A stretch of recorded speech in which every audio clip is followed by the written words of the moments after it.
Je cuis, c'est un vrai bonheur. Je cuis.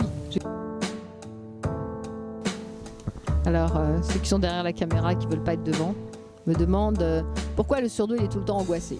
Alors, pourquoi le surdoué est tout le temps angoissé? C'est que le surdoué, il dégage de l'émotion qui ne se voit pas forcément à l'extérieur, mais qui vit très, très fort de l'intérieur.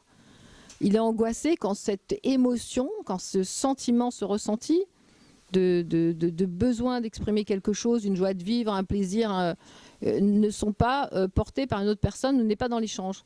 Voilà, c'est tout. C'est aussi simple que ça. Donc à ce moment-là, s'il est avec des personnes comme on est là tous ensemble à la campagne en Normandie et on va tous dîner ensemble, c'est fluide, il y a du partage, il y a de l'échange, il y a le respect des parties privées, chacun comprend l'autre, c'est fluide et tout. Maintenant, si on interrompt ça et qu'on rentre avec d'autres personnes différentes qui ne comprennent pas l'émotion et tout le ressenti du surdoué, eh ben, on va se retrouver dans l'angoisse très rapidement. Ça va très vite à mettre un surdoué dans l'angoisse et ça va très vite à le désangoisser. Hein. C'est-à-dire qu'un surdoué, il peut devenir, il peut aller très très mal si on le comprend pas.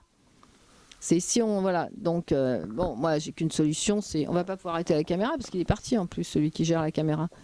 J'ai qu'une solution. La seule solution que j'ai trouvée, c'est d'être entre surdoués, soit des parents surdoués, soit une famille surdouée. Ça doit être sur la même émotion, dans la fluidité et tout. Alors, il n'y a pas que les surdoués qui sont dans l'émotion, il y a aussi tous les gens sensibles. Voilà, messieurs, dames.